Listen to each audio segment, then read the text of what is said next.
Welcome to Mang Teban. Yan, nandito tayo ngayon sa Gabaldon, Nueva Ecija. At dahil nga po, napakabait ng boss namin, naglibre dito sa Mang Teban Restaurant. Yun, niloko lang namin na hindi pa kami kumakain, so nilibre naman kami. Kami ni Ma'am She, ayan. From MO. Malalakas po kaming mangbudol ng taga-libre. Ayan, pagpasok nyo, ito bubungad sa inyo, guys. Hindi kami ang bubungad sa inyo yan. Ganun po. Ayan, napakaganda naman. Native na native ang Mang Teban. Parang ito, sa Dingalan to, nakakita ko ng ganito sa Dingalan. Tourism Office ng Dingalan, Aurora. Meron sila. Ayan po.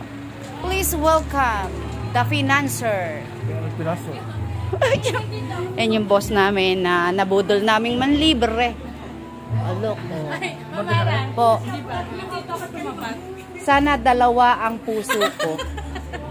Sana tatlo ang puso ko. Ala kayo. Ayun ang uso ngayon, tatlo-tatlo na yung puso, diba? So yun, order na kami. Nabudol ko po yung boss namin. Wala eh. Maganda to, oh. Yan na to, maganda to, oh. Sir Balong, no? Good afternoon. Ano specialty nyo dito, Miss Mang Teban? Yung sa Sabaw po, sinigang na hipon, tapos nilalok mo lang. Ayoko din. Ayoko ng lunch. Gusto ko yung kakaiba, yung mga buhay. Merienda. Huy!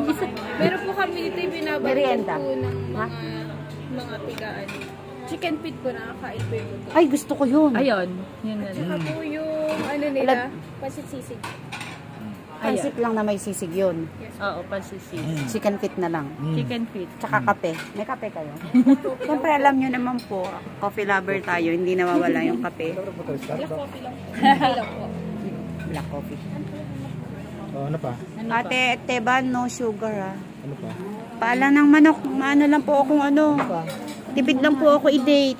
Paalang ng manok, sapat na. Tsaka yun lang. Paalang manok na gano'n. pipilay man date sa akin na to. Paalang pala ng manok eka eh. Quick, meron kayo? Ay, ikaw lang may gusto nung quick. Ano ba yung? Ano, sharing ba yon? 10 to 12 pieces. Sharing na isa lang. Isa lang. Tapos isang kape. Ano pa naman siya? Ikaw? Ano ba yung drinks natin? Hindi ako din lang ako. Pansit. Di try na natin yung pansit sa Signa. Oo. Papaya pa ba naman natin? Good for 2% of you. 3 yun. May na lang kami kumain eh. Isa lang. Agad na tayo. Patipid. Kahit araw-araw mo kami i-date. Ito na lang. Ano gusto sa King Ay, sa Miguel Light daw. Michelle. Ano? Isang round. Isang round lang naman ah. Kahit 2 rounds nga, hindi man tayo maaano nun eh. Sige sila na. Nalasing ko ng 20 yan. Ano sa pa-battle of the band mo? Ako nabubwis eh. Oo. Tapos ngayon nagreklamo sa 1 round lang. Mga pakain ko na. Pinagkakana nila yung mga papainom ko sa inyo. Yung red horse. Babay po, nagchichismisan na kami. Ayan. So yan, ang specialty kay Mang Teban ay chicken feet at sisig, pansit sisig. Hindi ko naiintaying mapicturan yun dahil nagchichismisan na kami. Maririnig nyo pa ang mga anas-anas. Bye-bye!